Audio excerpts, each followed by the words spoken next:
Let's switch this up.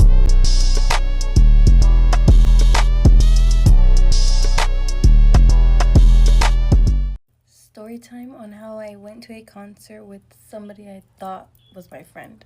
So it was supposed to be 3 of us going, but my friend had backed out last minute because she couldn't go anymore.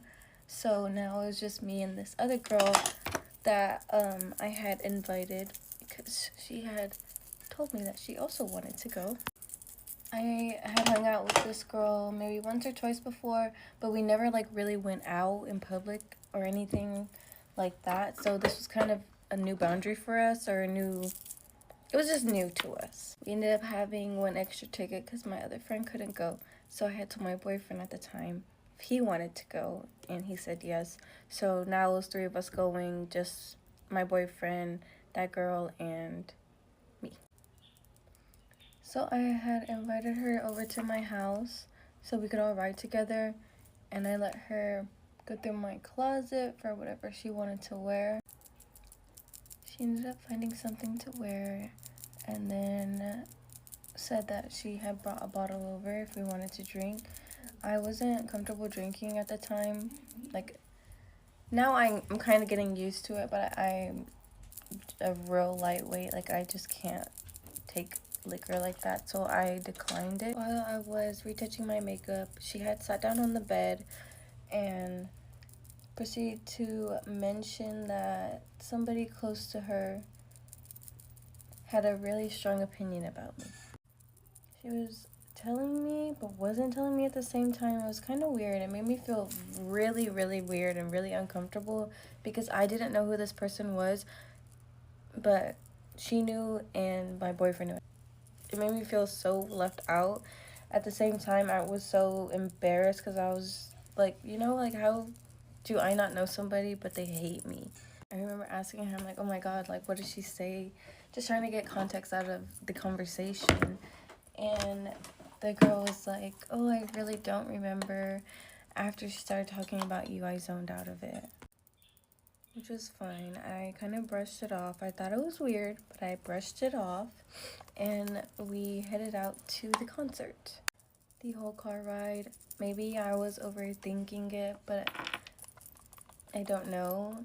I was kind of left out of conversation. They had known each other from, you know, like a different past, so they were talking with things that just didn't involve me, things that I didn't know about. Like, I really couldn't chime in at all, so the whole conversation, the way there, was kind of like a 2-person conversation, and I was just listening and enjoying it, I guess. I brushed that off. I'm ready to go on the concert and have a good time. So it is a standing concert, and we have like no sections. Like, you could book a section so you don't have to stand, I guess, but we didn't. We just bought regular tickets to see the artist. There was this part in the concert where I had noticed I was completely alone. Like, I was close to the stage, and that girl and my boyfriend were in a section sitting down together. So they ended up getting kicked out of the section, and where I'm standing, like, I'm like close to the front, they ended up walking close to me, walk in front of me, stand there together, and like, I'm like so in shock, like, because I guess I'm like the only one realizing like actually what's going on, and I'm standing behind them now, and I'm just like, hello? Like, if it was me, I would have like pulled for my girlfriend, you know, to like, I don't know. And I know I'm not exaggerating on the point where I am alone, so alone to the fact that men are approaching me, asking me to go, like, do you want to join our section? Do you want to join our table? You know, like, do you come to the stage? Like, I was so alone that men felt comfortable enough to approach me. That we ended up going home. Overall, I had such a great experience at the concert, not with the people I was with, but the next morning I had woke up and I was just venting to my sister and really going through what happened, and realized that, you know, my feelings, like, they're valid. I don't know how to articulate it very well because I'm still like flabbergasted that that's how things went down that night. I don't really know if I'm misreading it or if I'm the only one that remembers that happened that way, or I don't know. But I don't talk to that girl anymore. She did message me the next day though. I remember I had sent her pictures the next morning that we took together, and she had sent me this long paragraph on how she thinks me and my boyfriend at the time should get married and live in a fairy tale book ending. It was so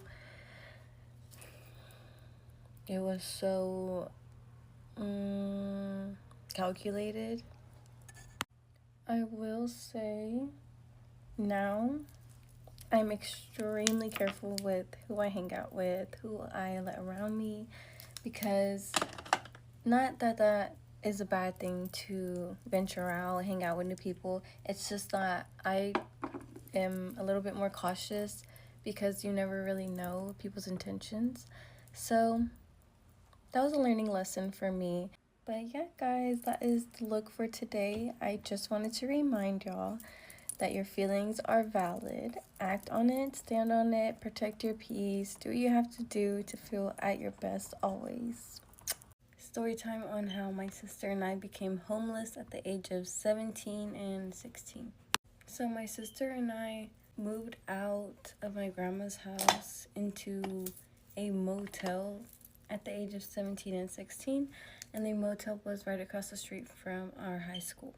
The only reason why we left my grandma's house was due to the fact that my dad kept getting released from prison to that address. One morning, the housekeeping came and they collected all the towels, and my sister had grabbed the towel, but she didn't know it was on like a fire alarm, or basically like one of the sprinklers for a fire alarm. When she pulled the towel, it got caught on the sprinkler and pulled it out of the wall, triggered the whole system in our room, and basically flooded the room. And when I mean flooded, I mean like a tsunami. Looked like it freaking took place in there. I think I have footage. If I do, I'll play in the next clip.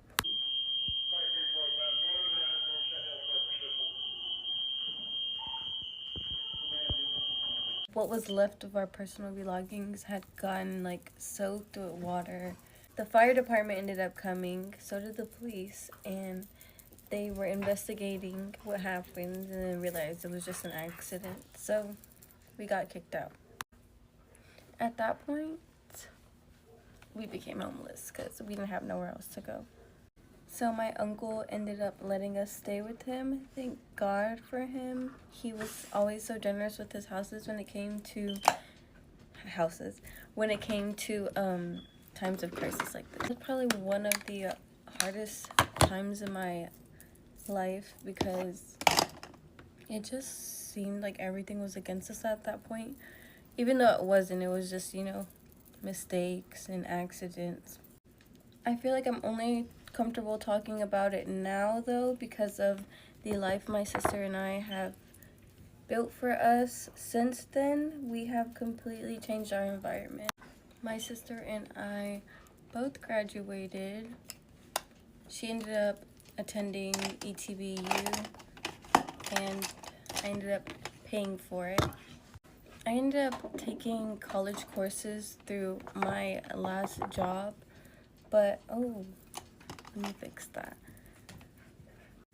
But yeah, if this video ends up getting 33 million views, I can pay off her college debt. Bitch, do I have some tea for you, okay? Sit down, grab popcorn, whatever you need to do, because I have a very lengthy story time. If you've been here for a while, you've probably seen these videos. If not, go watch them. You could just type in Hannah Sophia Drunk Elephant, it'll come up. Basically, to sum it up, I had hella beef with my college apartment complex, and I've been waiting to drop this story, and now that I don't live there anymore, it's getting spilled. It's getting spilled. I lived in the same apartment complex from sophomore to senior year because freshman year I lived in the dorm, and let's just say that I beefed with them basically all 3 years, and this was just like the most honorable mention of what they did. I started doing TikTok my junior year, and I slowly started to get some PR, and I finally made it onto the Drunk Elephant PR NPR list, and I think this was like one of the biggest moments of my career. I was flipping out. I was probably screaming. We had a system where if a package came in, I got a notification on my phone. Then I would go downstairs and scan that notification in order to access my package. But then next to them, we also had mailboxes. So like I just wanted to check my mailbox one last time before going on spring break senior year. Go downstairs, open my mailbox. I see a tiny little package and I'm like, okay, it's so small. I'm just gonna open it down here. There were like trash cans and stuff where you could do that. I'm doing it and I'm looking down at the trash can to throw my package away, and I see a box with my name on it. Like the shipping label said my name, and it was packaged from Drunk Elephant. Obviously, I had no idea that this package even came in because it was not scanned into my app. So that's like the first little suspicious thing. My shocked little self, I pull the box out of the trash can and take it back up to my room because there was no one at the front desk. It was a Sunday. I take it down there, I show her the box, tell her what happened, and she's like honestly not that shocked. She takes down my information and she also asks me for the box. I'm like, okay, weird, but I give it to her. I then leave that day to go to New Orleans because I was boarding my cruise for spring break out of there. Next morning, I call again and I'm like, do you guys have any update on this? Because I knew they could probably check the cameras. There's cameras. At this point, I'm like just spam calling them until they answer because I knew I was gonna be on a boat for a week with no service. So I was like, we need to sort this out now. I then get an email saying that my package was restored. The girl who stole it brought it back and then put it back in the box, and they put it back in my locker. Weird. When I get back from the cruise, I go back downstairs and I'm like, is there anything else you guys can do? Do you guys know who did it? Like, is there any more information you can give me? Because I didn't know how long this had been going on, because if I didn't look down into that trash can, I wouldn't have even known about this. And they say they know who it was, but they cannot tell me because I might retaliate against them because it was like another student. By the way, same lady I had been talking to that works there the whole time. To her face, I said, thank you, have a nice day. But I said, if you're not going to tell me, you're going to tell the fucking police. Okay, so I file a police report against my building. Same day, the cops show up and he meets me in the lobby of my building because I had class to leave for. So it was like a quick little, tell me what's going on, file the report, whatever. After I tell him everything, all the details, he's like, okay, wait here for a second if you can. Before you go to class, I'm going to go talk to the people who work here about it. He goes up to the same lady. And then he's like, okay, Hannah, like they're looking for the security footage to see who it was. And I'm like, to my understanding, they already know who it is. They've already located this footage is what they told me. But now it's taking forever for them to look up this footage and now they can't find it. And I had to leave for class. So I called the cops again the next day. I'm like, hey, is there any update? Were they able to find it? And he's like, no, I gave them my phone number and they're gonna get back to me when they're able to locate it. But you already located it, so what the fuck? After that, I sit down, I look up this woman on the internet. I find her LinkedIn, I find everything about her. I kid you not, this woman started being so nice to me. She started sorting my packages to a corner in the room, scanning all of them in very meticulously, notifying me when I was walking to class, oh, Hannah, you have a package today. And looking back, the reason I'm almost 99% sure it was her was because I went on a cruise for spring break, meaning I left really late. Usually on college spring break, people leave literally after their last class of the day on Friday the week before. The building was almost eerily quiet. I went to the gym that weekend, didn't see a single soul. Walked to get Chick-fil-A, didn't see a single soul. So what student was there that weekend that could have walked downstairs to return my package? And also said they took it on accident. So why'd you open all the contents inside, knowing it wasn't yours? But to be so real, I'm not even mad about like losing what was in the box. I'm very grateful that it was even sent to me in the first place. It was just the fact that this bitch lied to me for like a fucking week. And why am I paying thousands of dollars to live in a building where you're hiring liars and mail fraud committers to work at your front fucking desk? Not to mention, I literally had a hole in my ceiling for a year living there and they never fixed it. Anyways, mysterious front desk lady. Lying is a sin, stealing is a sin, and hell is hot. So, enjoy. But basically, that is the story of what ended up happening with my package. And for everyone who told me to call the cops, I did call the cops. And there is a report that was filed. Hope you guys enjoyed that story. If you want to hear more about my ceiling hole, let me know. But yeah, love you. Have a good day.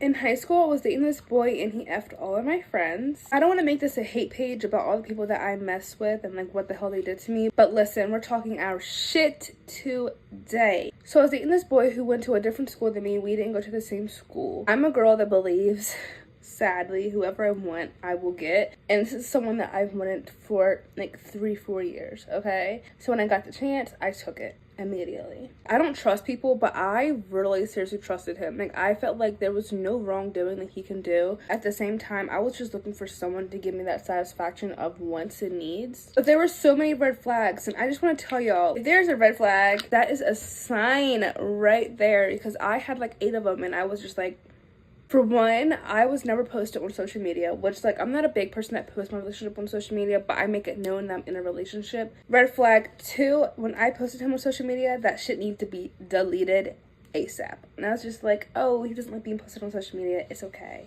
Red flag 3 was always not appropriate talking. Like, it always had to be nasty in some sort of way. Like, you can have a, hey, how was your day?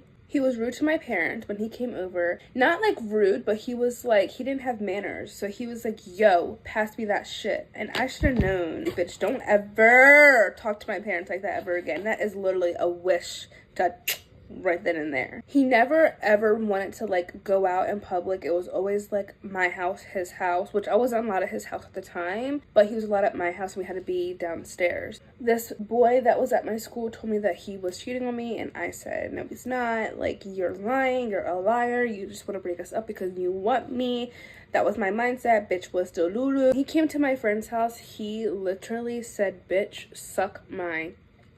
And I was like, I was stuck. I was like, bitch, what do I do? My friend looked at me like, girl, if you don't do it. I was like, girl, take me home. Call my mama, please. So let's just stop there. This is where the tea gets a little hot. So I'm at my friend's house and this girl DMs me. And she's like, oh, do you and this person date? And I was like, yeah, like, why? And she's like, oh, we're going to the movies on this day. She wasn't doing it in a girl, I'm letting you know type of way. She was letting me know, like, bitch, I know you guys are together, but I don't give a fuck, and I'm going to still mess with him type energy. So I was just like, wow, I was heartbroken. I called my parents. I was like, what the heck do I do? Like, he literally is cheating on me. I stayed because he's my bestie and I loved him.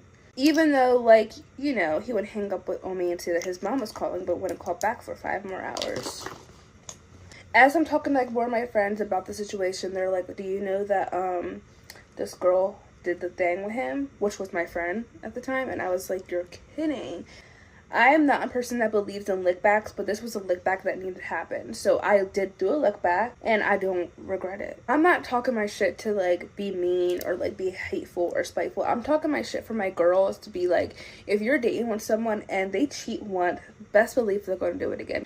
I certainly just want all my girls good. If you find out that your significant other's cheating, oh my god, do not act crazy. If you act crazy, it's just gonna make you look freaking psychotic. I'm gonna come home, or you guys are gonna hang out, and you're gonna do something real sexy, real nice, real good, real juicy for them. Well, however your significant other cheated, portray it as a different person. Be like, so my friend told me how this one person went to this party and was up on this girl and left with her and da-da-da. And if you have proof, be like, look, show them. Show them! God, I wish I was there. I wish I was there while you guys did it, because that shit would have been so, it would have been like, in the backseat, like, girls, we all been through it. You're not alone. I promise you. I love you. When I was a kid, there was this man named I'll just say Mr. S, who lived in my neighborhood, who was very, very odd. And by I mean very odd, I mean that there was obviously something wrong with this man. He was a little off up here.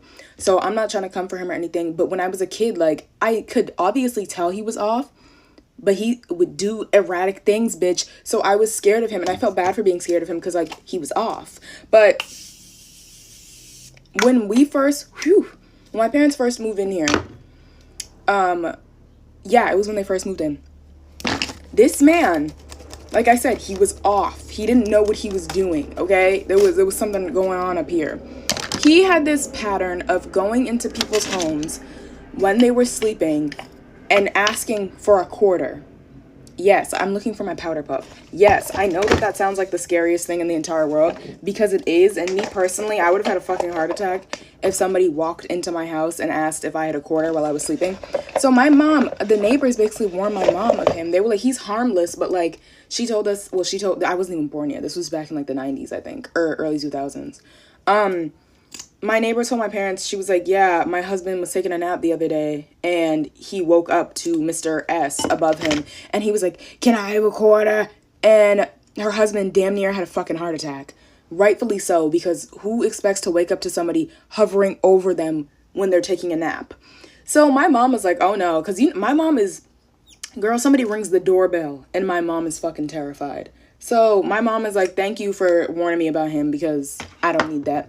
So one day, somebody rings the doorbell. My mom thought it was my aunt because my aunt was living with my parents at the time.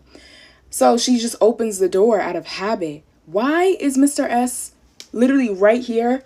Like, can I have a quarter? Walking into the house, and my mom slams the door because it scared the shit out of her. Rightfully fucking so. You're gonna try and run up in my house and ask me for a quarter like you live here? So fast forward to when me and my sister are kids, right? We had our whole neighborhood crew back in the day. Like, it was, bitch, that was gang. Like, I'll always have love for them, but we always played outside because that was back when kids were normal and they played outside and they weren't greasy little iPad using pieces of shit. Anyway, sorry, I went on a little rant there. So we were all playing outside. We always played in our backyard because me and my sister, we had the biggest backyard. So we're playing, I think we were playing kickball, and we had our neighborhood crew was a bunch of us. Like, it was a big ass group of kids. So we had enough people to like have two opposite teams and have like a decent amount on both opposite teams. So we thought that somebody was out. And they were like, we're not out. And we were like, y'all are out. So we're sitting there arguing back and forth. All of a sudden, y'all, why do we hear, I saw it, you were out. We turn around, why is Mr. S standing in my backyard watching us? None of us said a single word to each other. We all just started hopping the fence and ran out of my backyard. That was the main story not main story, but the main event that made me petrified of him. Because when we all like linked back up after because we all hopped different fences, we just started running. We were like, how long was he standing there watching us play kickball? And bitch, I was terrified. Anyway, long story short, we all have no idea where Mr. S went. Like, literally, he just disappeared one day. No idea. All the OG people who still live in the neighborhood from back in the day when he was still around are like, I always wonder what happened to him. Because he was running rampant for a while in this neighborhood. Also, I was so scared of him when I was little. And my bedroom used to be downstairs. It's upstairs now. But one time I looked out my window, because my window was you can see directly into the backyard. Why was Mr. S back there? And bitch, I was so fucking scared I couldn't even, like, go get my parents. Like, he was just, like I said, he was off. I didn't know what was wrong with him. Nobody did. But that man did some very scary things. He was scaring me. Love him, though, because he gave me a good I always tell people about Mr. S. I saw him at Forest Hills when I was, like, 13. I'm about to be 20. So that was damn near a decade ago. But I always wonder what happened to him. I wonder if he'll see this. He definitely won't. He definitely won't. I love you, Mr. S.